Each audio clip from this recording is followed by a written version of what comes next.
Bendito sea el Señor. Muy bien.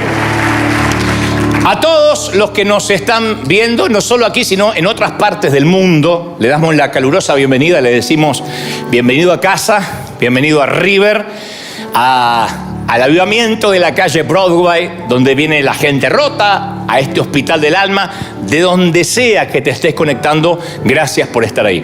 Y yo quiero que me prestes mucha atención hoy, porque hoy es un día para sincerarnos, es un día para ser brutalmente honestos, que no es lo mismo que ser honestamente brutos, ¿no? Brutalmente honestos, porque si no me dicen que nos dijo bruto, no, brutalmente honestos, descarnadamente sinceros.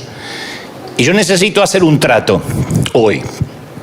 Primero, contar con tu honestidad intelectual, tu honestidad anímica, espiritual, y que abras tu corazón. No te voy a pedir que me digas nada, pero que oigas este mensaje con el corazón abierto. Por eso hablo de honestidad intelectual, de abrir la mente para decir, sí, yo estoy dispuesto a que Dios me hable, sea lo que sea que me tenga que hablar.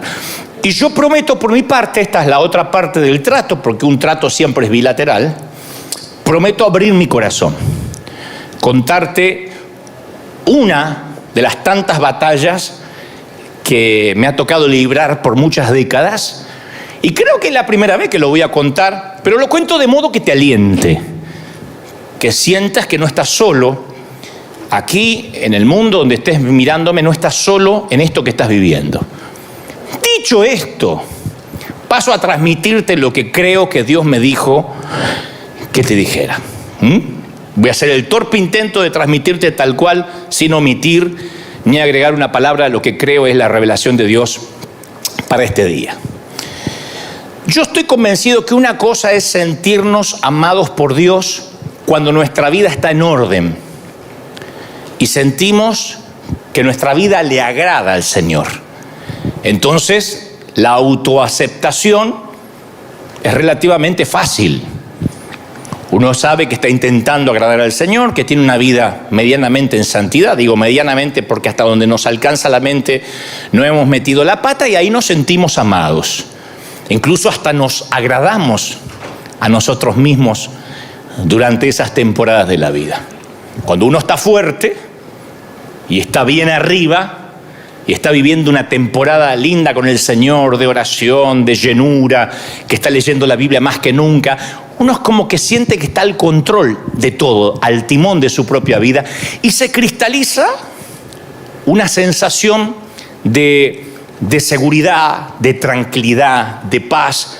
Pero ¿qué sucede cuando la vida se torna difícil, como lo es? ¿Qué sucede cuando empezamos a tropezar?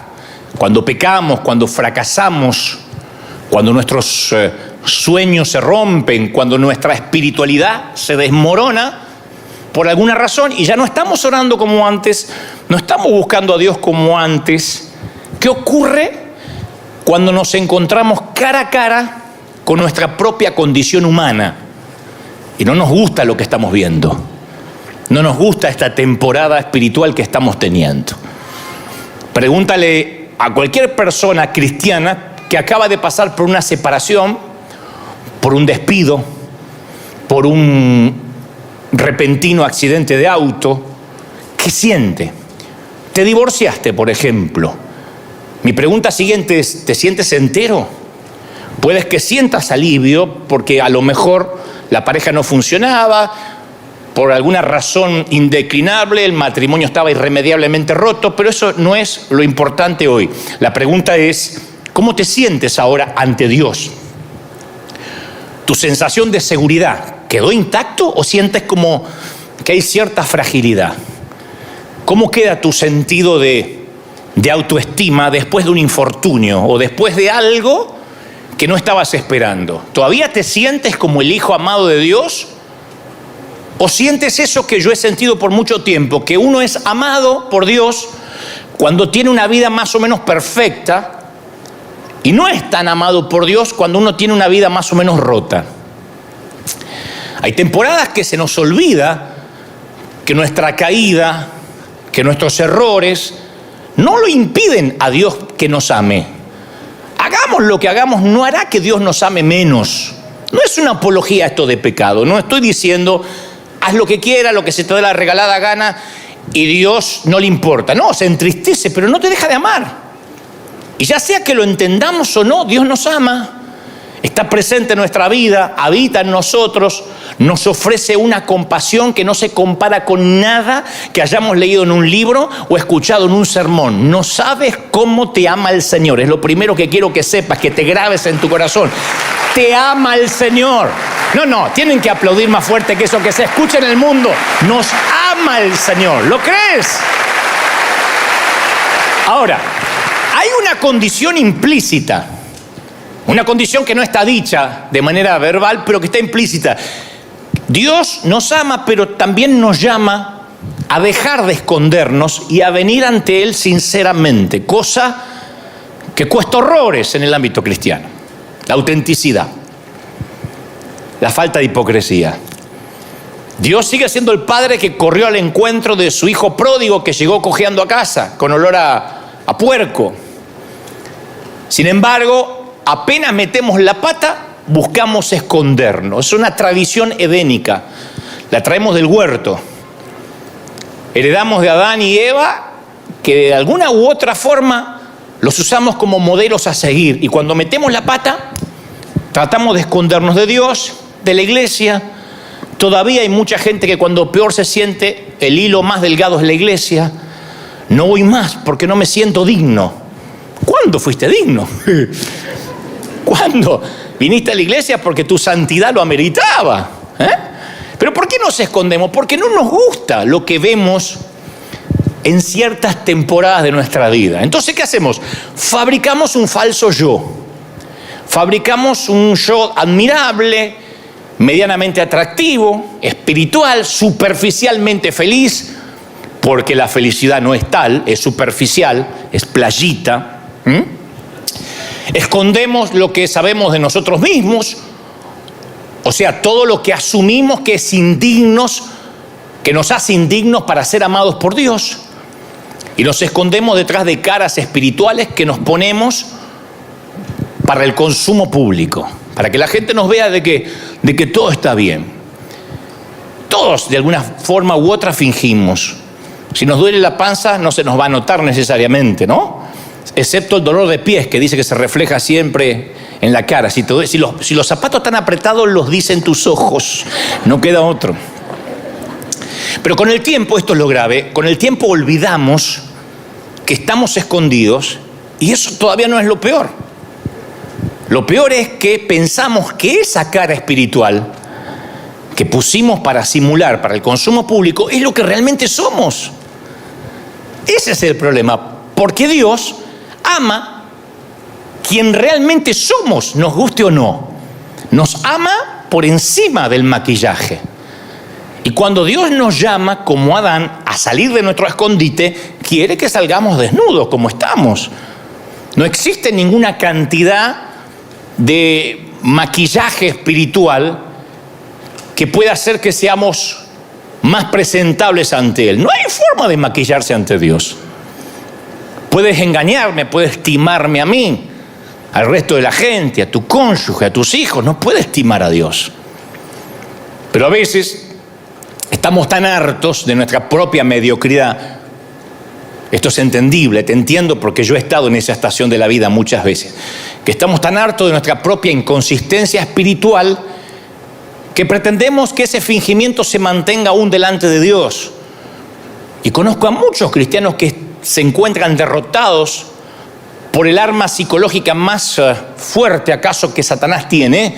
Ese arma tiene la eficacia de un misil nuclear, la baja autoestima. Hay de los ministros que tienen temor a predicar en contra de la baja autoestima porque dicen eso es nueva era, eso es empoderar a la gente, es humanismo.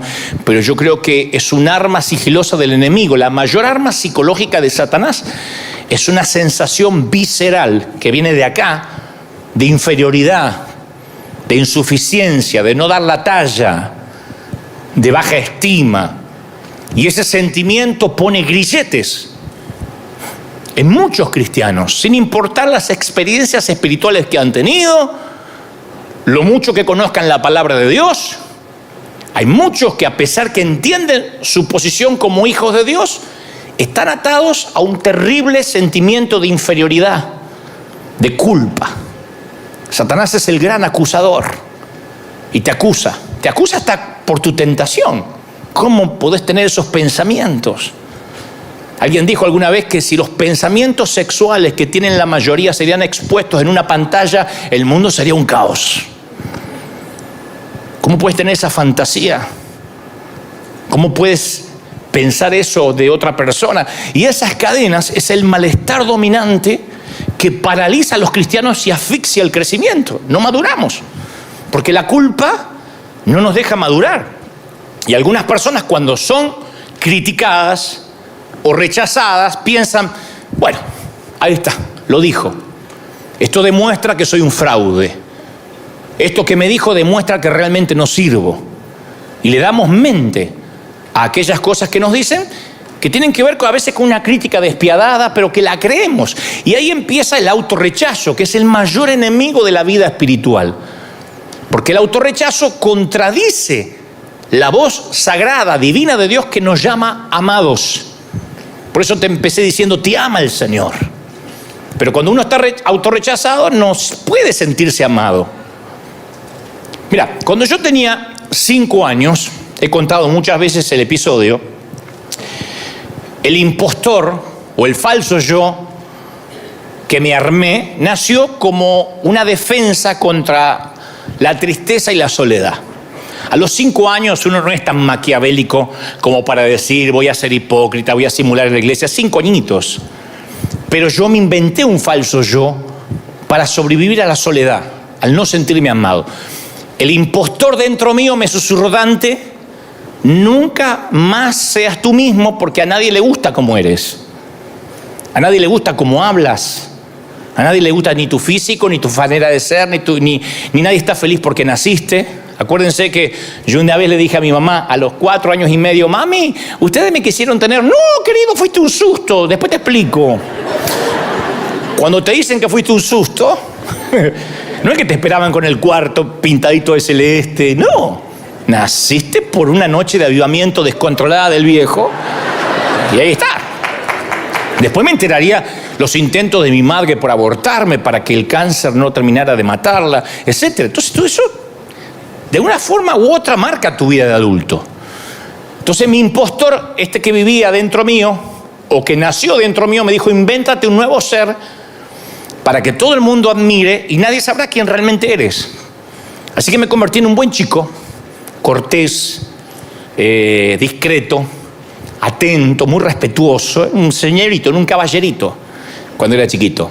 Leí mucho, con voracidad, leí aleatoriamente todo lo que pude tener a mi alcance en la biblioteca que mi mamá me había heredado, dibujé mucho, todo tipo de caricaturas, dibujos humorísticos, pero me sentía acosado en cada momento por la sensación de abandono, de rechazo, que no había nadie allí para mí, que no me amaban. Y aprendí que dibujando, siempre que dibujaba, venía una tía, un pariente o en el colegio, dibujando, me daba cierto reconocimiento y la aprobación que yo siempre buscaba con desesperación.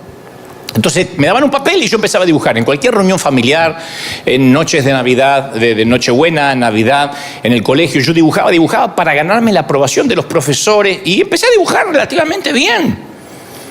Pero orbitaba en una zona sin ningún sentimiento profundo para mantener la vergüenza y el rechazo a una distancia segura.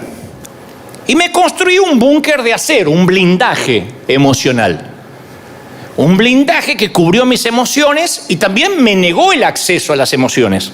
Porque cuando uno se blinda, después de un desengaño amoroso, por ejemplo, después que te rompen el corazón, dice, nunca más confío en nadie.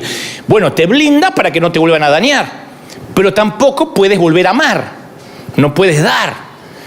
Entonces, cuando me blindé, el impostor que presentaba yo de manera pública era seguro, yo parecía un niño que no necesitaba afecto, que no necesitaba cariño, y ese gran divorcio entre mi cabeza y mi corazón perduró a lo largo de mis primeros años de ministerio, cuando ya me hice un hombre adulto. Ese divorcio permaneció. Separé, hice una dicotomía de la cabeza y el corazón. Mi corazón necesitaba algo, pero mi cabeza se convenció de que no lo necesitaba, que no necesitaba yo el cariño. Sí, lo necesitaba desesperadamente. Y durante 20 años proclamé el amor incondicional de Dios en todos los continentes, porque fui un predicador precoz, joven, pero yo no lo sentía en mi corazón. Durante todos esos años de ministerio, 2 décadas, nunca me sentí amado por Dios. Y yo prediqué el amor de Dios. Le decía a la gente, ¿cómo te ama el Señor? Y veía que la gente se quebraba y yo por dentro decía, mirá si Dios me amara así también. Pero me convencía que si se lo decía a otros, por lo menos algo estaba haciendo. Me las arreglé para ocultar esa falencia, para ocultar esa necesidad. Pero la palabra dice que todo lo que los cristianos mantenemos oculto, seguimos viviendo en una mentira que nos termina dañando. El apóstol Pablo dijo en Efesios capítulo 5, versículo 12, las cosas que se hacen en secreto son aquellas que avergüenzan a las personas aún al mencionarlas. Pero cualquier cosa que es expuesta por la luz es iluminada, y lo que es iluminado se convierte en luz. Lo que mantenemos en la oscuridad, al iluminarlo, se convierte en luz. O sea que Dios no solo perdona nuestros hechos vergonzosos, sino que incluso nos promete que va a convertir lo que a nosotros nos parece oscuro, lo peor de nosotros, en luz. Pero en un vano intento, a veces por borrar nuestro pasado, privamos a los demás del don de sanidad que podemos impartir. Porque este es el tema. Si uno oculta las heridas, si uno se vuelve hipócrita, un cristiano hipócrita, como hay tantos, que ocultamos las heridas por miedo, por vergüenza, por esnobismo, porque se estila, por el status quo, nuestra oscuridad interior no puede ser ni iluminada por el Señor, ni nos convertimos en luz para los demás. No podemos ser de bendición para nadie. ¿Cómo vamos a ayudar a un divorciado si ocultamos el divorcio? ¿Cómo vamos a ayudar a una mamá que abortó si tenemos terror de contar que algún día abortamos? Al ocultar las heridas no podemos iluminar a nadie. Una vez yo te conté de una famosa obra teatral inglesa de un solo acto que se llama El ángel que agitaba las aguas, que está basada en Juan 5:1. Es una obra teatral magnífica que dramatiza el poder del estanque de Betesda para sanar cada vez que el ángel agitaba las aguas. Y en esta historia teatral, una versión libre, una licencia que se da el autor, aparece un médico que siempre se acerca al estanque con la esperanza de ser el primero en arrojarse cuando las aguas se muevan, porque él quiere ser sanado de su melancolía. Es un hombre melancólico, es un hombre abúlico, triste. Tiene una tristeza que arrastra y él dice, yo sé que si me meto en las aguas, esto en la obra teatral, ¿no? En la versión libre del autor. Si me meto en las aguas voy a sanar mi melancolía. Y el ángel en la historia finalmente aparece y detiene al médico justo cuando está listo para entrar, porque finalmente él va a ser el primero.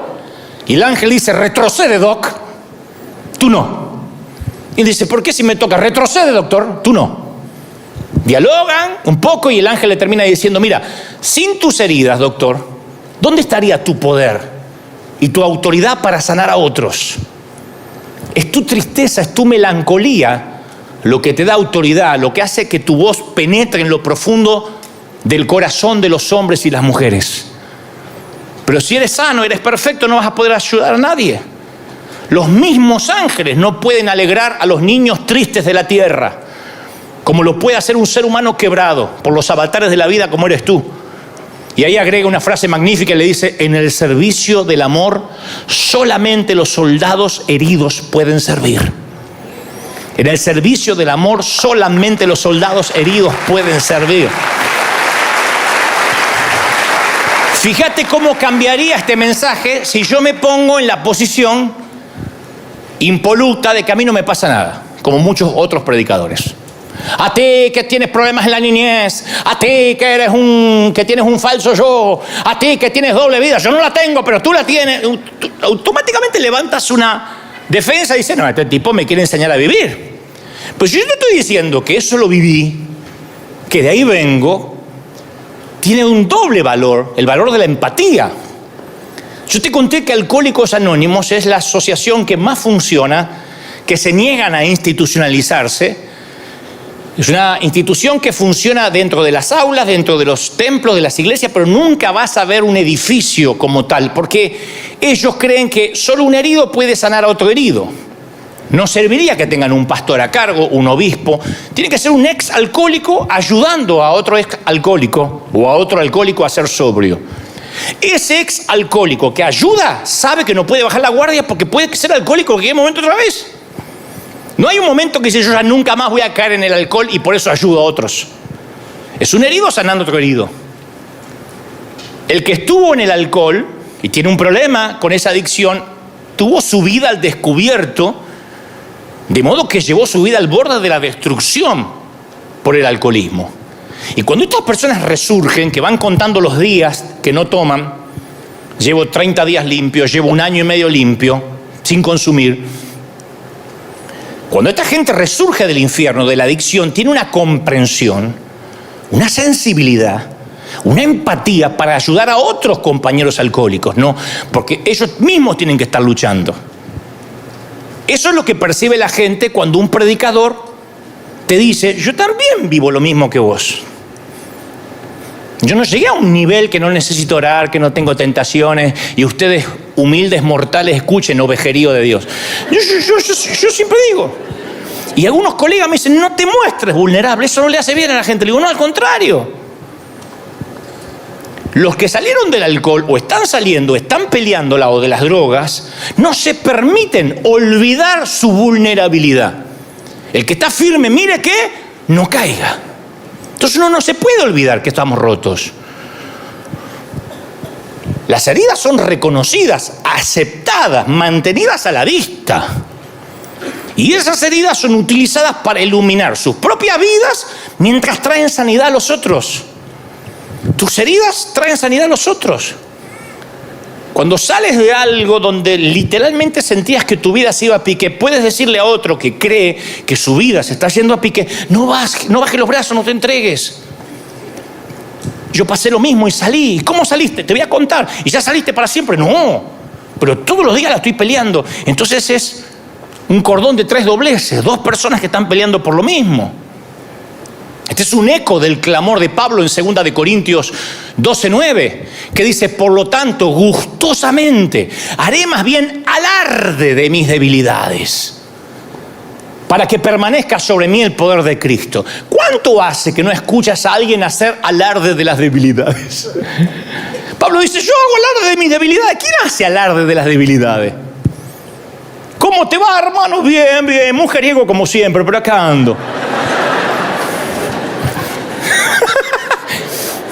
¿Cómo te va, hermana? Y acá, lengua de víbora, chusmeando, viendo a quién puedo sacarle el cuero. Ah, nadie. Nos ponemos una máscara. Pero si uno oculta sus cicatrices y vive tras el impostor, no puede ayudar a nadie. Ojalá los predicadores, yo no me voy a poner en predicador de predicadores, porque soy simplemente un torpe mensajero, pero ojalá entendamos esto, la mayoría de los que transmitimos el mensaje, que lo que más bendice es alguien que se muestra vulnerable y te dice, mira, yo también lucho con lo mismo, te voy a contar cómo lucho, no cómo luché cuando era inmaduro como tú, no, cómo sigo luchando. Esa es la gran contradicción de la iglesia de Cristo, que apenas nos entregamos al Señor, lo primero que aprendemos es a fingir. El lugar donde más se finge en toda la tierra es dentro de las paredes de una iglesia. Por eso dicen por ahí que hay oraciones más sinceras en los panteones y entre las paredes de un hospital que dentro de un templo. Porque fingimos. Fingimos cuando cantamos, fingimos cuando adoramos, fingimos cuando vamos al Señor. Porque nos preocupamos por la aceptación, por la aprobación. Y debido a esa asfixiante necesidad de complacer siempre a los demás, desde el pastor hasta el otro, hasta el último, no pedimos ayuda. Y hasta a veces nos da pena pedir oración. Nos da pena decir, ora por mí. No solemos decir, ¿podés orar por mí? Sí pedimos oración para hacer un negocio, ora por mí que me voy a casar, ora por mí que me voy a comprar un auto, pero no solemos decir, ora por mí, estoy atado a la pornografía, no sé cómo salir, ayúdame, hermano. Y tampoco encontramos otro que diga, yo también, vos sabés que de tanto en tanto caigo a esa basura, te voy a ayudar, llámame por teléfono cuando estés tentado. No, ponemos una máscara, el otro pone una máscara y vivimos hipócritamente. Es el miedo a no estar a la altura de las expectativas de los demás, al parecer santo, más espiritual de lo que somos. Entonces es una locura, porque si esto es un hospital y la gente enferma finge estar sana, pierde el sentido el ser médico y pierde el sentido ser enfermo. ¿Y cuándo nace ese falso yo? Generalmente en la infancia o en la adolescencia. Cuando no nos sentimos amados, cuando nos sentimos rechazados. No hay que ser huérfano para esto, Pues yo no lo fui. Sin embargo, yo no me sentí amado por razones que no vienen al caso. Pero entonces, para lograr aceptación y para lograr amor, el falso yo suprime u oculta los sentimientos de modo que hace que la honestidad emocional, la honestidad espiritual sea imposible, o sea, nula. Nunca más mostramos los sentimientos. Vivir a partir del falso yo nos crea un deseo compulsivo de presentar una imagen perfecta al público. ¿Cómo estás? Bien. Y estamos sufriendo para que todo el mundo nos admire y nos conozca como somos y tenemos el mejor matrimonio y los hijos nuestros son los más estudiosos y hasta nuestra suegra es santa. Mirá lo que te digo, ¿a dónde llega el fingimiento?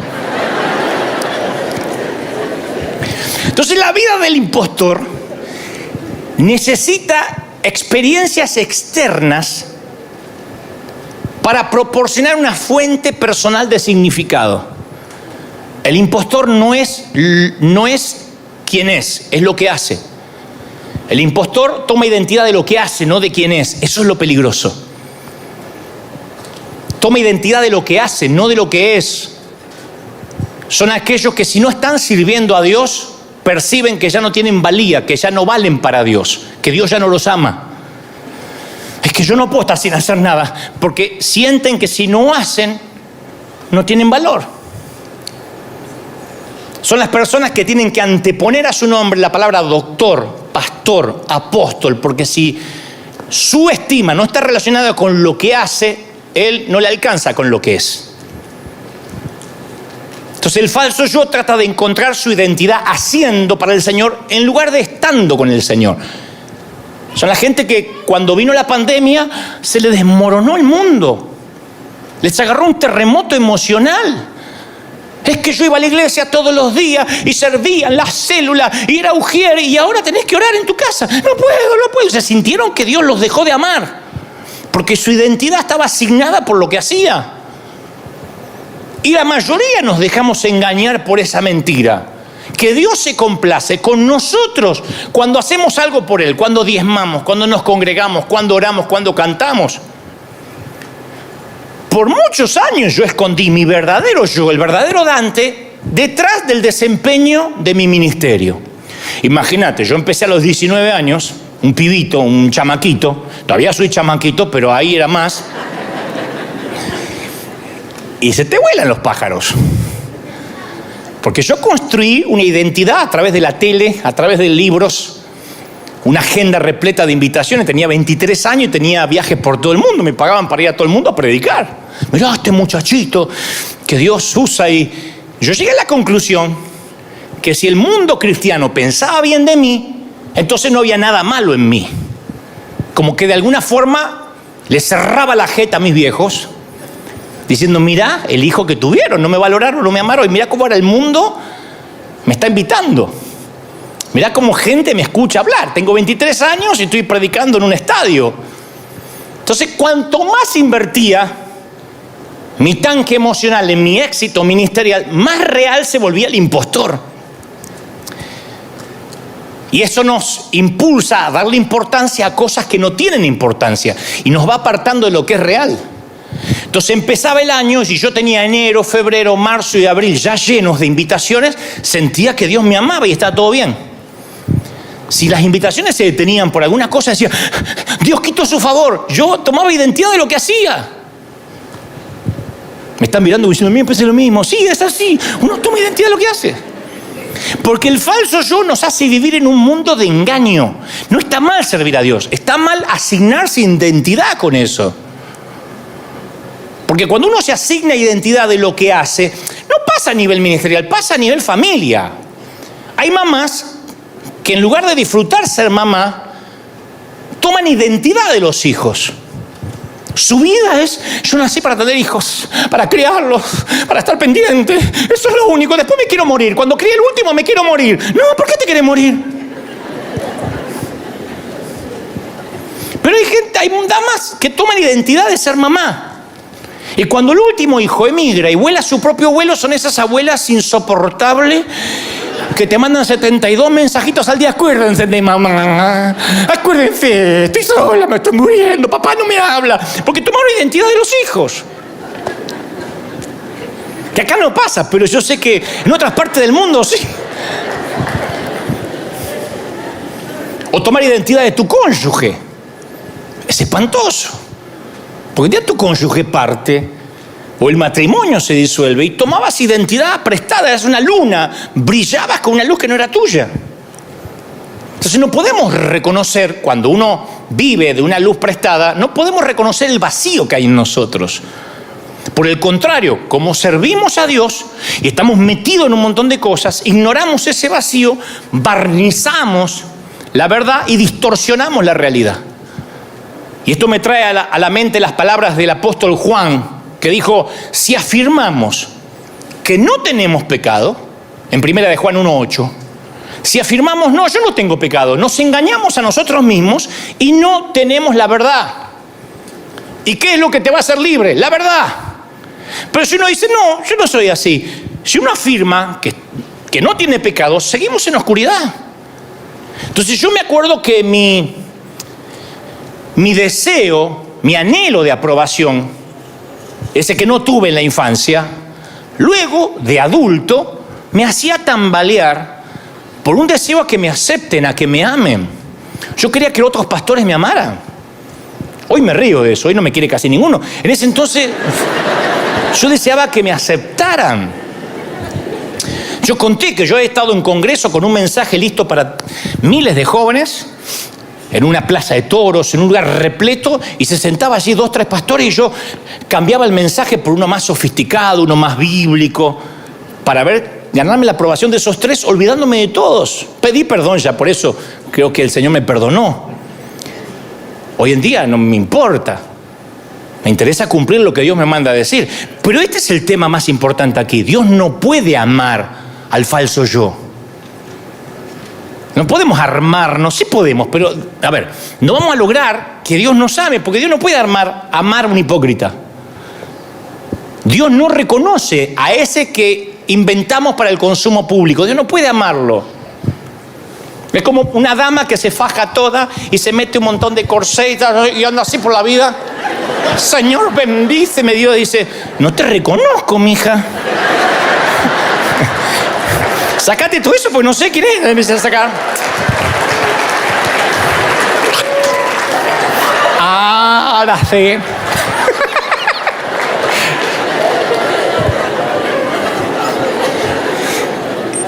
Y ser desconocido por Dios, esa es la verdadera tragedia, señores. Ser desconocido por Dios es la verdadera tragedia. Cuando uno elige una vida de apariencia, nos alejamos de Dios. Cuando uno quiere aparentar, vas a ganarte el beneplácito de muchos, pero el rechazo de Dios.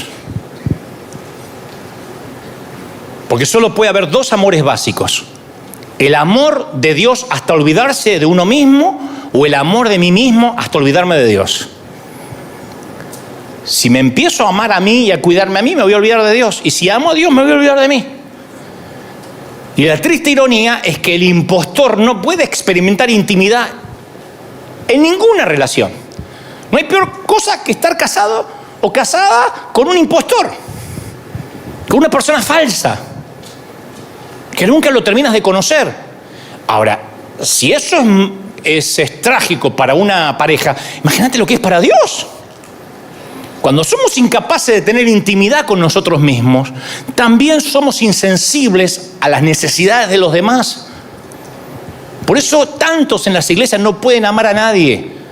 Publicamos la foto de lo que hacemos en el mundo y hay un montón de gente que no sepa tomar la izquierda lo que se pone a la derecha. ¿Por qué está mostrando?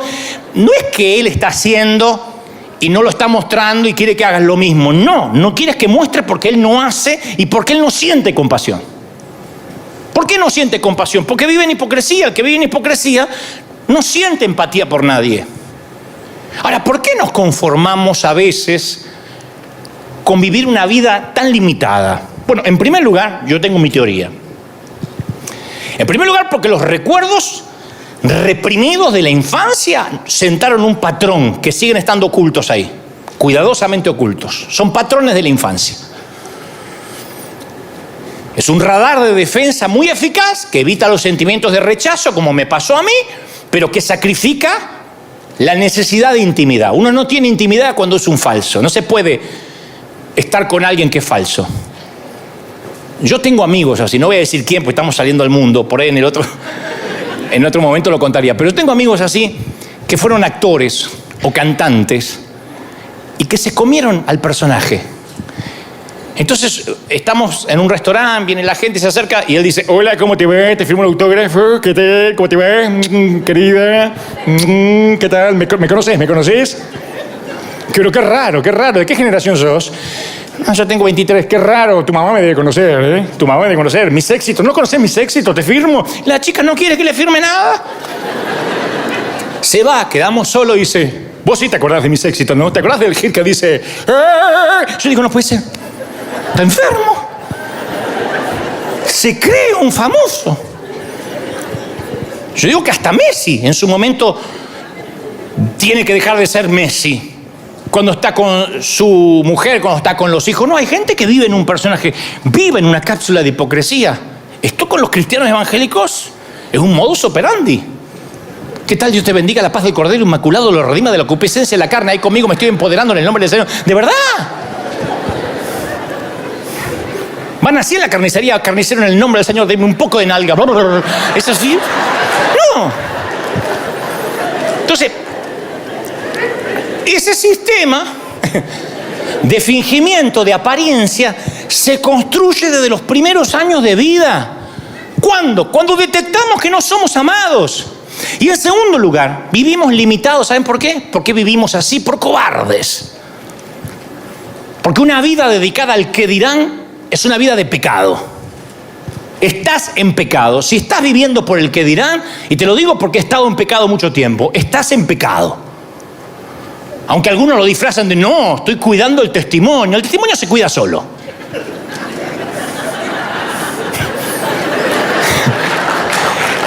No hay que cuidar el testimonio se cuida solo.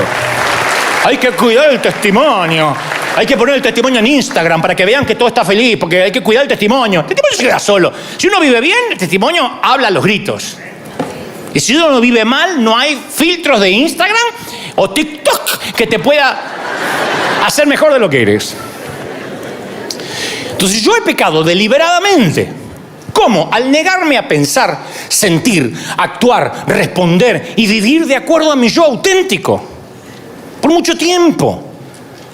Y nos negamos a ser nosotros mismos con Dios y luego nos preguntamos, ¿por qué no tengo intimidad con Dios? Siempre que oramos, siempre que vamos a orar, ¿saben lo que debería ser la oración? Una necesidad de satisfacer nuestro corazón, de estar con Él. No es meramente ir a pedir cosas. No es ni Santa Claus, ni es el genio de Aladdin. Orar es la respiración de nuestra vida espiritual, estar unido con Dios. Es la respiración. Ahora, pregunto, no tienen que decirme, pero en sus corazones, ¿pasaste largas temporadas sin poder orar? ¿Tuviste temor a veces de estar a solas con Dios? ¿Te está costando, te costó horrores hacer un devocional? ¿Te es más fácil irte a dormir con una maratón de Netflix antes que arrodillarte a los pies de la cama y que tus últimas palabras sean dirigidas a Él? Porque cuando uno lo calma más, el juego del calamar,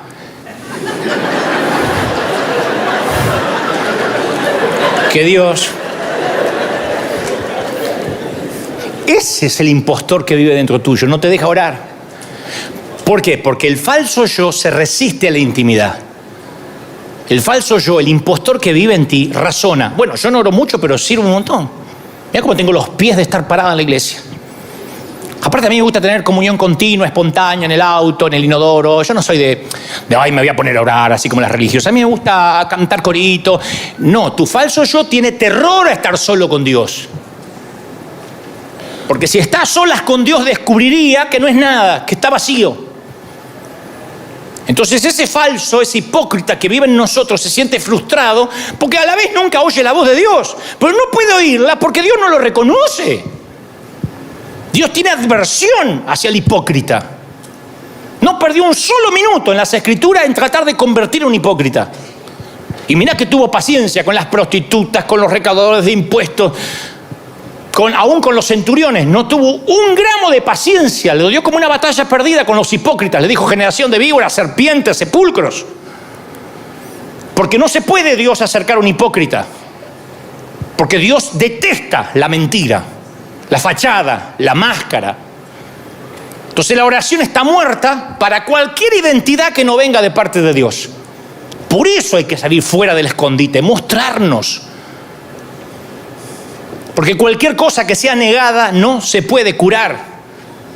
Las heridas tapadas no cicatrizan. Y si negamos, no podemos tener curación. Tenemos que reconocer, wow, soy un hipócrita, estoy habitando en un mundo irreal. Mi vida no es internet, no es las redes. Viste que hay gente que todo el tiempo, no es las redes, no es las redes. Aceptar la realidad de nuestro pecado significa aceptar, bueno, este soy yo, soy auténtico, este soy yo. A ver, no descanso en este soy yo y ya. No, este soy yo, a ver qué puedes hacer con los pedazos rotos de mi vida. Judas no pudo enfrentarse a su sombra, Judas no pudo. Pedro sí. A mi humilde entender, fue menor lo que hizo Judas que Pedro. Judas lo entregó, Pedro lo insultó 3 veces, lo negó y lo insultó, maldijo. Pedro se hizo amigo del impostor, dije, este soy yo. Judas se enfureció contra él, le costó la vida. Porque acuérdense que el suicidio no ocurre de un impulso repentino, sino es un acto que ha sido ensayado durante años bajo patrones de rechazo. Son años y años de mentiras del enemigo y un día la cabeza explota y se quita la vida. ¿Ustedes recuerdan a Don Quijote, la obra de Cervantes? Cuando el caballero de los espejos le miente y le dice al Quijote, vea usted mismo cómo es en realidad. Descubra que usted no es un noble caballero, sino un idiota espantapájaros de hombre. Y el encantador le miente cuando dice, tú no eres ningún caballero, sino un tonto simulador. Mira las cosas como realmente son. ¿Qué ves, Quijote? ¿Sabes lo que eres? Un tonto que está envejeciendo. Y el padre de la mentira hace lo mismo, tuerce la realidad, nos distorsiona la realidad, nos distorsiona el espejo y te dice, tú no vales nada a menos que finjas. Eres un espantapájaros. No vales nada. Tienes que fingir, porque si no en la iglesia no te van a aceptar. Sí, pero mi matrimonio anda mal. No, tienes que decir que anda bien. Pero mi hijo está en rebeldía, no lo cuentes porque lo van a sacar de servir al Señor. Pero conozco a alguien que tiene problemas con su orientación sexual, que se calle la boca, se meta dentro del closet lo más que pueda. ¿Por qué? Porque lo van a echar de la iglesia, lo van a discriminar. Y entonces tapamos y tapamos. ¿Y quiénes son los principales tapadores? Nosotros, los pastores. Los más timadores, los más hipócritas. Los que nos paramos acá como diciendo, yo vengo de estar toda la noche orando. Y traigo una revelación fresca. Me está bajando ahora el mail. Nosotros sugerimos eso y la gente lo alimenta. Mira, yo me acuerdo cómo Dios me sanó del síndrome del impostor. Bueno, estoy en recuperación, ¿no? Pero cómo fue la primera sanidad. Fue durante el año 2008, en unas largas caminatas por la noche, cuando vivíamos en Florida. Yo me sentía que no tenía valor. Había salido de la Argentina, que era donde me conocían mucho.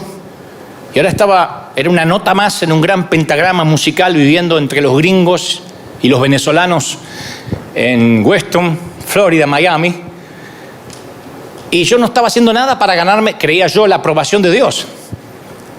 No estaba haciendo nada para ganarme su afecto, su favor, su amor. Y una noche estaba lloviendo y el Señor me dijo mientras que yo iba caminando: tú eres mi amado. No me lo olvido más, por eso siempre se lo repito a la gente: tú eres mi amado. Defínete radicalmente a ti mismo como el amado de Dios. Cuando te pregunten quién eres, aquel a quien Dios ama. Porque mi amor por ti, Dante, constituye quién eres. Deja que eso se convierta en lo más importante de tu vida. Te amo. Sí, pero no me estás usando. Shh, te amo. Pero no me estás jetón. Te amo.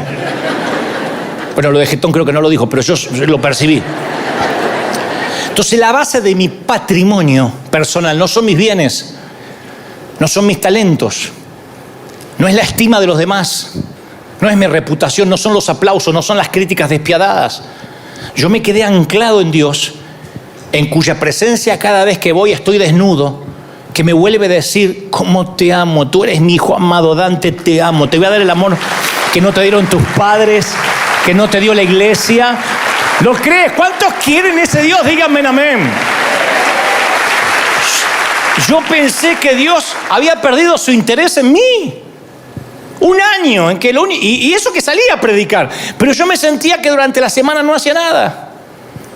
Y Él me habló a través de Isaías 49:15, me dijo: ¿puede una madre olvidar a su niño de pecho y dejar de amar al hijo que dio a luz? Aunque ella se olvidara, yo nunca te voy a olvidar, jamás. Yo te di a luz, yo te parí. ¿Tú lo crees? Y ahí yo sentí que el impostor se desvaneció y yo entré en contacto con mi verdadero yo, con mi verdadero ser, con mi Dante auténtico. No me gustó lo que vi, pero mi anhelo de reconocimiento desapareció. O empezó a desaparecer, no digo fue así, pero empezó a desaparecer. Porque solía suceder que nunca me sentía seguro conmigo mismo, a menos que estuviera desempeñándome a la perfección. Si yo predicaba bien, por ejemplo, en un congreso, y me iba detrás y decía: tremendo cómo Dios te usó. ¿En serio? Sí, en un momento cuando hiciste así la gente se cayó. ¿Así? ¿Cómo así? ¡Oh! Sí, no, tremendo. Entonces yo me iba a casa sabiendo que me comía el mundo. Yo era Justin Bieber, la Kardashian. Yo sentía que, aleluya, y, no, tremendo. Y entonces trataba de salir rápido de la zona privada para meterme entre la gente, para ver que la gente me alimentara el ego. Pero no es que diga: ay, qué orgulloso. No, yo luchaba con todo lo contrario. Yo me sentía una cucaracha. Entonces yo iba entre la gente: hermano, ¡ay! ¿Lo viste? Había un ángel detrás de él. Y yo estaba: ¡oh! Y me acariciaba el ego. Y me quedaba un rato en el estacionamiento a ver si me quedó alguien por decir algo que me quería decir. Pero así todo, cuando uno vive de los aplausos, llega una crítica y te liquida. Venía alguien y decía: la verdad es que te veo poco espiritual, ¿eh? Esta prédica la estás repitiendo mucho, ¿no tenés otra? Y esa palabra me liquidaba. Vamos a comer, Dante. No, me voy al hotel, estoy cansado, me voy al hotel. Me quería tirar en el hotel, taparme con la manta, me sentía una porquería. Yo dependía de un ganso que por ahí ni escuchó, como los que opinan en las redes. Sos un falso profeta. Y se va a mirar porno. Entonces, uno le cree. Mi deseo de ser perfecto había trascendido mi deseo por Dios. Entonces, traumatizado, tiranizado por esa mentalidad, interpreté la debilidad como mediocridad y falta de espiritualidad. Me sentía seguro con Dios solo cuando yo me veía noble, usado, sin cicatrices, sin miedo, ganador. Encima el ámbito evangélico no ayuda, porque uno va a canales de televisión cristianos, a radios cristianas, y todos se mueven así, todos están con sus trajes de diseño, y todos huelen rico, aleluya, y llegan todos con sus guardaespaldas. Entonces uno dice: wow, todavía tengo que llegar a eso, todavía me falta, todavía no tengo guardaespaldas. No sé quién me va a querer matar, pero tengo que tener uno. No sé para qué sirve, pero se usa. Entonces, y Jesús me quitó el velo del desempeño perfeccionista, y cuando fui perdonado y libre fue como que si me extirparan un tumor. Aprendí a vivir el hoy, el momento presente. Dejé de proyectarme hacia el futuro. Uy, si me invitan acá, por ahí me ve aquel y me lleva allá. Dejé de importarme, me dejó de importar el deslumbrar a otros. Perdí el miedo al que dirán. Vos no sabés la libertad que es vestirte sin que te importe el que dirán. Porque hay gente que va caminando así. Es que la moda duele. ¿Y por qué te duele? Está bien, no va a venir en chanclas, pero pucha. Aprendí una nueva forma de ser conmigo. Me empecé a llevar bien conmigo. Dije, qué buen tipo soy. No era tan malo. Me sentí amado, valorado. Y el quitarme la máscara me liberó del temor a los hombres. Me liberó del temor a lo que van a pensar de mí, del miedo a abrirme, a ser vulnerable. El miedo a que me conozcan tal cual soy. No sabés lo que era. En esos años yo predicaba y después estaba perseguido un mes por lo que había predicado. Ay, no tenía que haber contado eso. Ay, qué estúpido. Ay, quedé como un bobo cuando dije ese chiste. Ay, no. Y ni te digo si alguien decía, en un momento se te salió el pañuelito un poco más. Ay, ¿por qué no me avisaron? Ay, qué estúpido, tenía el pañuelito salido. ¡Un inseguro! Hace muchos años ya. No importa, te recuerdo ahora. Pero mi lema comenzó a ser, nada que proteger, nada que perder. No tengo que proteger ninguna reputación. Yo soy el amado del Señor. Y si soy el amado del Señor,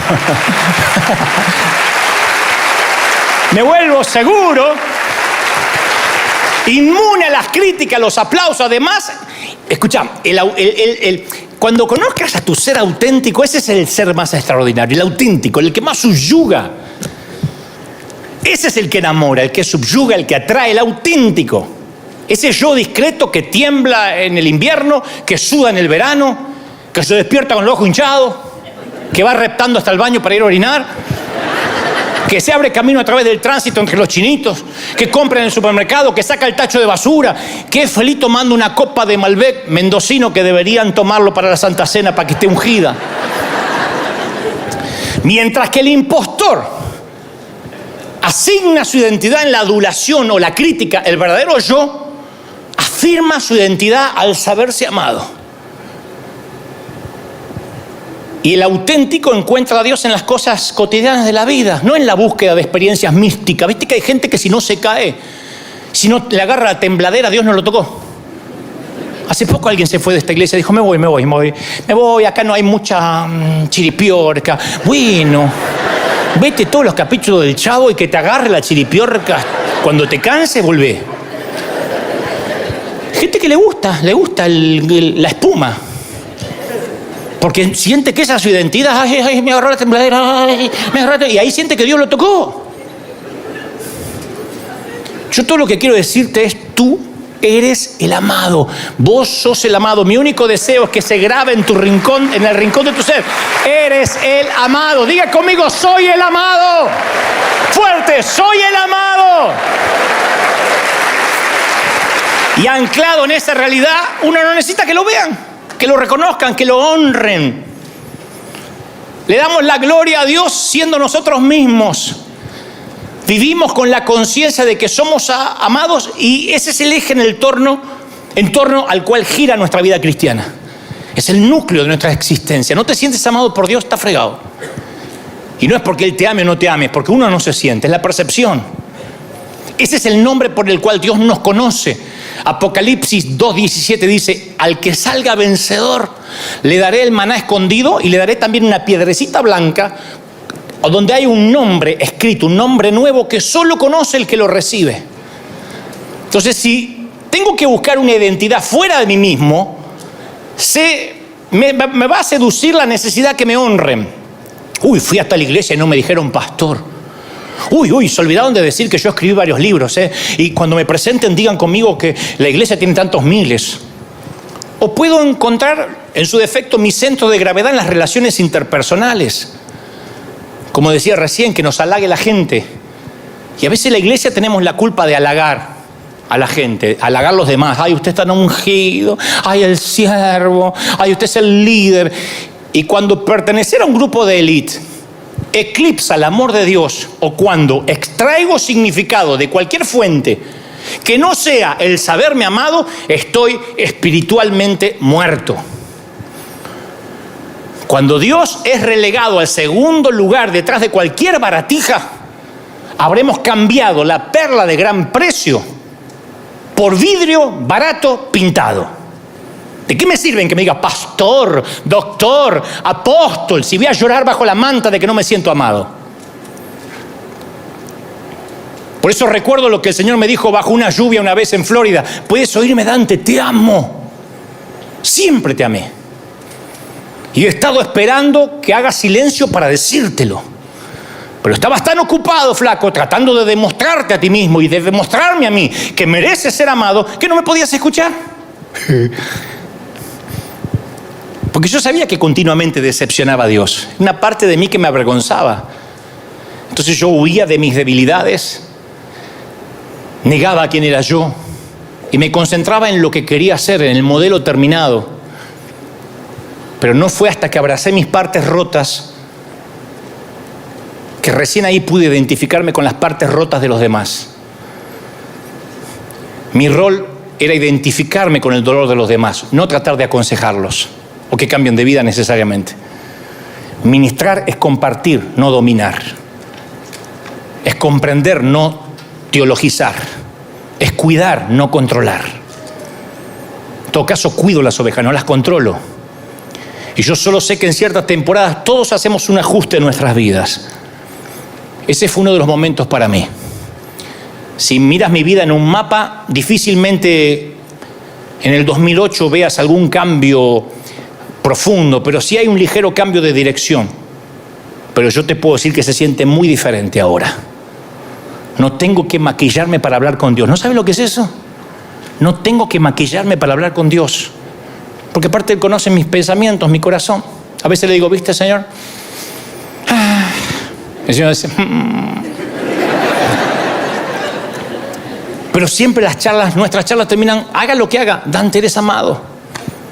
Y por alguna extraña razón eso es más que suficiente para mí. Me dio identidad. Menos mal que eso lo aprendí antes que las redes sociales estuvieran en auge. En una noche lluviosa, una vasija de arcilla con pies de barro se puso de pie al saberse amado. Claro, yo pretendía ser un gigante espiritual, pero me di cuenta que era un hombre común que se encontró con Dios, el Dios de la gente común.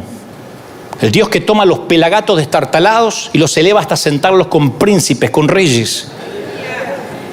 Ese Dios que nos amó tanto que dio a su Hijo unigénito para que nadie se pierda, pero la retórica religiosa nos hizo olvidar que Él nos amó tanto. Nos olvidamos que nos ama. Entonces yo quiero que hoy te definas como alguien, que digas mi identidad, a partir de ahora soy la amada de Dios. Ese es mi yo, lo otro es ilusión, soy la amada de Dios. Tú no eres tu apellido ni el apellido de tu esposo. Tú no eres lo que haces, ni lo que antepone a tu nombre, ni lo que figura en la firma de tu email. A mí me fascina leer Juan 13:23 porque dice, y uno de sus discípulos, el cual Jesús amaba, estaba recostado en el pecho de Jesús. Juan deja caer su cabeza en el corazón de Dios. Imagínate tu cabeza en el pecho de quien acomodó el cosmos, el que metió los océanos en su cauce y niveló las montañas. Eso no puede ser un hecho histórico. ¿Por qué la Biblia dice que él se acostaba sobre el pecho? Porque quería Juan que comprendamos la profundidad de relación que podríamos tener con Dios. Dios le permite a un joven judío de 20 y tantos años que descanse en su pecho y que escuche los latidos de su corazón. Se le impregnó el perfume a Juan. ¿Alguien vio a un Jesús más tierno que esa escena? Vení. Y es evidente que para acostarse sobre su pecho no estaba intimidado por Jesús, no tenía miedo de maestro. No era un místico encapuchado o una cara espectral con un manto que fluye. Juan estaba afectado por la santidad de este hombre y no era como yo, que antes de erradicar mi falso yo veía a Dios como esos dioses griegos que cuando lo dejas de agradar, ¡fah!, te fulmina con su espada. No, cuando Juan se inclina sobre el pecho de Jesús y escucha los latidos del corazón del maestro, llega a conocerlo mucho más allá de un conocimiento cognitivo. Porque hay una diferencia enorme entre saber acerca de alguien y conocerlo. Porque yo puedo saber todo de ti. Cualquiera puede saber todo de mí y de ti. Nombre, lugar de nacimiento, familia de origen, formación educativa, hábitos, apariencia. Por eso no dicen nada de ti. Tu banco sabe eso. El IRS sabe eso. ¿En serio? Y creo que sí. Tu ginecólogo, tu urólogo, el gobierno sabe eso de nosotros. Pero eso no significa que nos conocen. Y Juan experimenta a Jesús como el Dios de amor. Y al llegar a conocer quién es Dios, Juan descubre quién es Él. El discípulo al cual Jesús amaba. Años después, el evangelista escribiría: en el amor no hay temor, porque el amor perfecto echa fuera el miedo. Y el que tiene miedo al castigo es porque no se perfeccionó en el amor. Cuando tenés miedo que Dios te va a castigar, es porque no lo amás, no te perfeccionaste en sentir los latidos de su corazón. Juan no tenía una doctrina heredada, sino un mensaje nacido en su experiencia. Él declaró: Dios es amor. En 1 de Juan 4:16, Dios es amor. No dijo Dios tiene amor, Dios es. Si encuentro a Cristo, me encuentro a mí. Y si me encuentro a mi verdadero yo, sigo con Él. Juan no creía que Jesús era lo importante. Juan creía que Jesús era lo único, no lo más importante. Él era el discípulo al que Jesús amaba. ¿Tú lo crees de verdad, sí o no? Y escuchá, unos 60 años después de la resurrección del apóstol, como un viejo minero que encuentra todavía pepitas de oro, Juan rememora algunos episodios de los 3 años que vivió con él. Hizo una referencia puntual a aquella noche cuando todo cobró sentido para él y afirmó su identidad. Dijo Juan 21:20: al volverse, Pedro vio que lo seguía el discípulo al que Jesús amaba, el mismo que en la cena se había recostado sobre Jesús. ¿Te imaginas que estamos cenando? No me voy a comparar con Jesús, pero estamos cenando nosotros. Me decís: Dante, ¿me puedo acostar acá? Acá, un ratito, a sentir el corazón. Dale. Y se acuesta acá el gordo y yo quedo así. Pero si le preguntaran a Juan en ese entonces: ¿y usted qué hace en la iglesia? ¿Qué hace? ¿A qué se dedica? Él no diría: yo soy apóstol, yo soy un escritor de los evangelios. Él diría: yo soy aquel al que Jesús ama. Y hay que mirar a Dios bajo el prisma de los valores juánicos, o sea, a través de los ojos de Juan. Lo único que nos trae identidad no es la denominación, la doctrina, venir a River, sino todo se reduce a la pregunta: ¿me amas? Solamente el amor de Cristo te va a dar dignidad. Antes de que viniera la autoridad sobre Pedro, 3 veces le preguntó Jesús: ¿me amas? Si la autoridad es dada, debe estar basada en el amor de Jesús. Si no, no tienes autoridad ni para predicar, ni para servir. El liderazgo no es confiado por Dios a los brillantes oradores, a los genios administrativos, a los teólogos, a los profetas, sino a aquellos que se sienten amados por Él.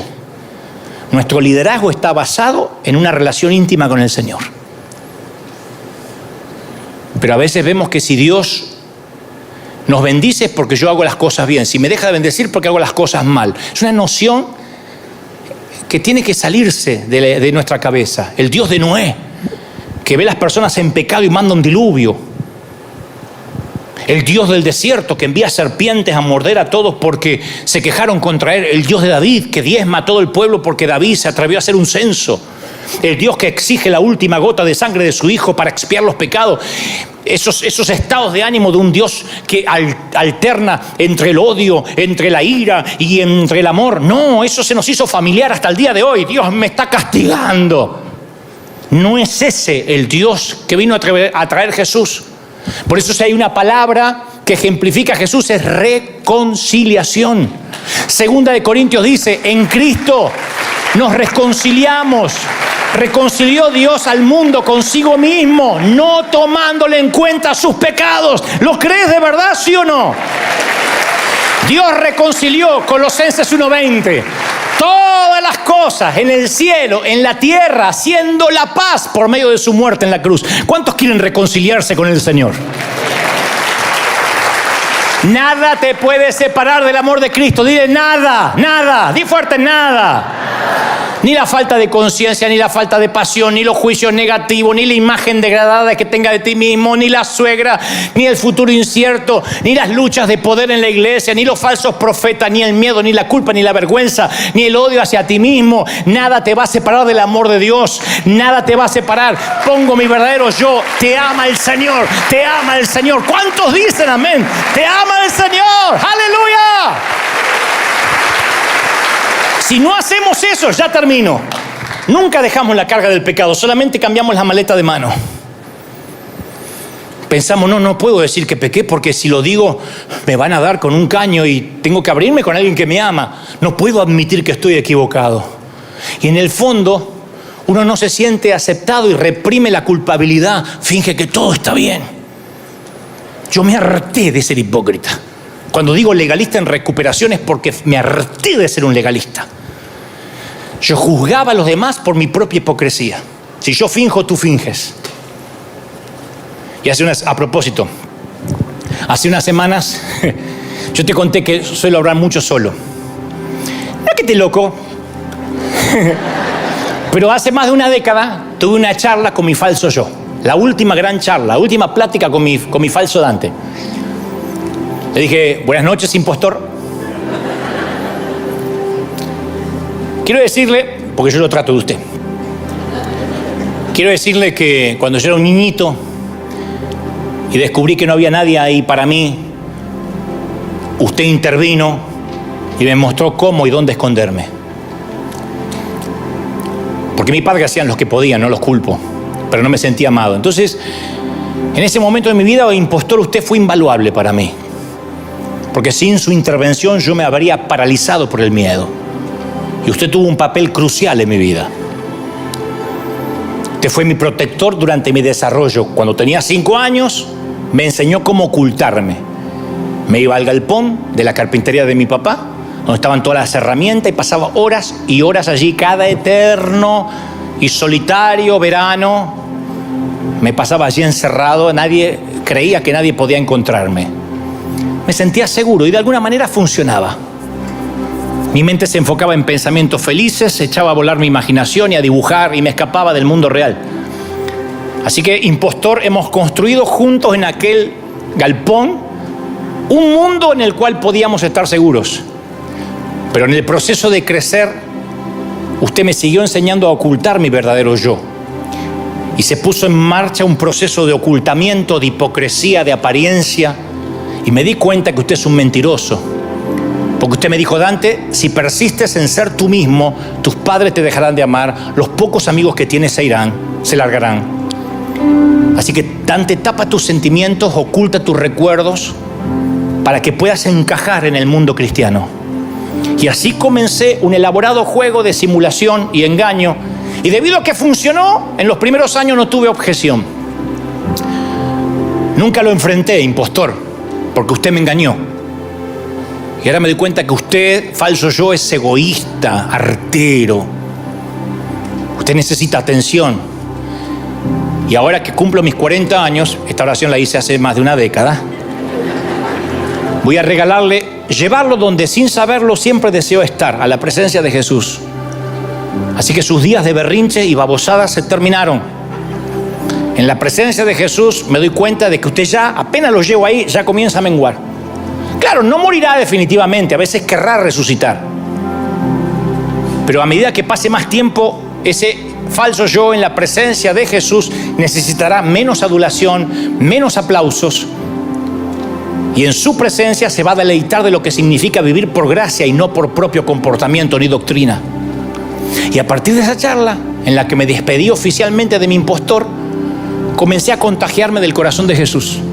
Nunca había tenido comunión con el Señor hasta hace una década. Y miren que sirvo hace 30 y tantos. Ocurrió orgánicamente. Hay una anécdota que cuenta un chico granjero que su única habilidad era encontrar burros perdidos. Y cuando le preguntaba, ¿cómo los encuentras?, decía, me pregunto dónde iría yo si fuera un idiota y ahí lo encuentro. Bueno, llevando esta frase a una dirección positiva, al recostarme sobre el pecho de Jesús y a escuchar los latidos de su corazón, me suelo preguntar a dónde yo iría si fuera Él. Y nunca me equivoco. Y a partir de escuchar su corazón, nunca más me quedé callado ante los fariseos. Todavía no les digo víbora, serpiente, sepulcro, hipócrita, pero ahí voy, estoy aprendiendo. Mi corazón empezó a latir por los verdaderos perdidos, por los rotos, los que necesitan médico. Aprendí a sembrar, a ser más generoso. Le perdí el miedo a sacarme foto con los parias, con los líderes que pecaron, con los inconversos. Aprendí que el corazón del Señor late por los metodistas, por los bautistas, los luteranos, reformados, anglicanos, adventistas, pentecostales, testigos de Jehová, católicos, musulmanes, hinduistas, budistas, agnósticos, ateos.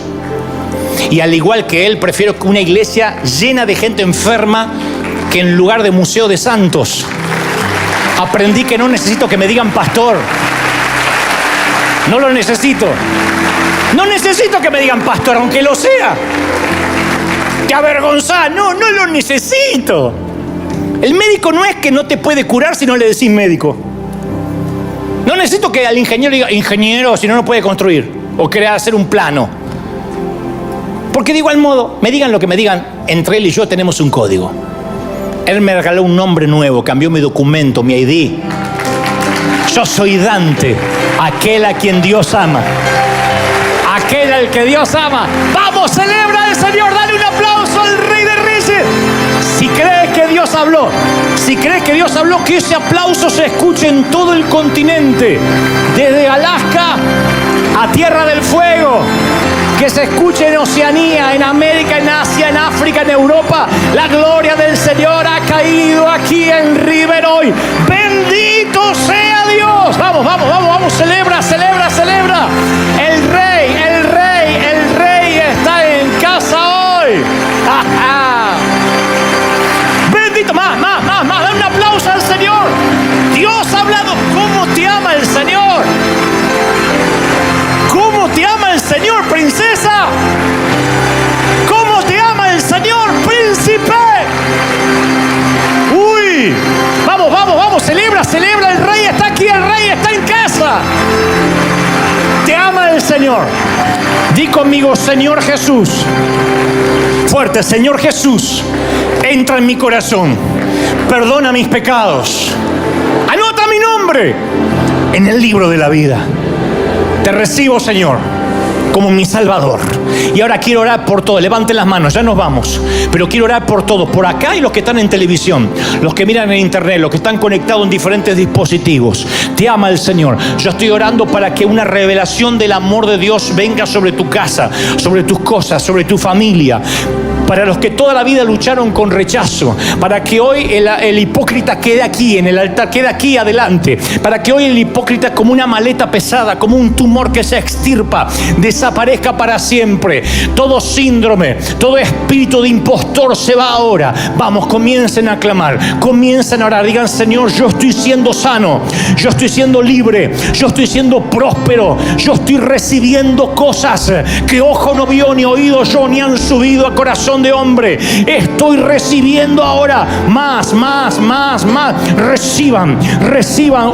Bendito sea el Señor. La gloria del Señor está aquí hoy. La gloria del Espíritu está aquí hoy. Yo oro por niños, jóvenes, ancianos y adultos. Estoy orando por los hermanos católicos. Estoy orando por los protestantes. Estoy orando por los ateos, por los queridos judíos. Los judíos que son agnósticos, los judíos que son mesiánicos, los que son tradicionales. Yo oro para que la gloria de Dios sea revelada ahora.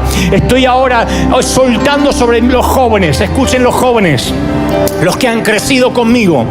Estoy hablándole a esa generación que cuando tenía 17, 16 fue a un superclásico alguna vez en Argentina o en otra parte del mundo. A esos que hoy son adultos, papis, algunos son abuelos, a los que crecieron conmigo. Quiero regalarte, así como un día oré para que la unción de multitudes venga sobre ti, yo estoy orando para que la misma unción que ha reposado sobre mí estos años, la unción para los medios de comunicación, la unción para llegar al inconverso, la unción unción para quitarte el qué dirán del pueblo evangélico. Es el peor público que vas a tener, porque van a querer apedrearte cuando salgas de lo tradicional, cuando le empieces a creer a Dios, cuando digas hay más vida afuera, cuando vayas por los perdidos, los fariseos te van a atacar. Pero yo estoy orando ahora para que esa unción venga sobre los jóvenes, sobre los adultos, sobre los ministros, para que solo te importe que eres el amado, que eres la amada, que a partir de ahora eres auténtico, eres lo que eres, no finges, se acabó la apariencia. Y estoy orando por River, estoy orando por esta bendita congregación para que la apariencia se quede en la puerta cada vez que entres y nunca más te la vuelvas a llevar. Se acabó la apariencia. Acá sí se pide oración, acá sí se cuenta la debilidad, aquí nadie juzga, aquí nadie condena, porque todos somos adictos, todos somos gente en reparación, todos somos legalistas que estamos recuperados y llevamos algunos días, semanas, meses o años limpios, pero estamos como alcohólicos anónimos, luchando, peleando día a día. No te entregues, no bajes los brazos, no te rindas. Los que están luchando con tentaciones, con pecado, los que luchan con cosas horribles, te salva, te sana, te libera el Señor en el cuerpo, en el alma y en el espíritu. Amén, amén y amén. Dale un aplauso al Señor. Que Dios te bendiga, te guarde, haga resplandecer su rostro sobre ti, firme como talón de oso. Dios te bendiga hasta el domingo que viene.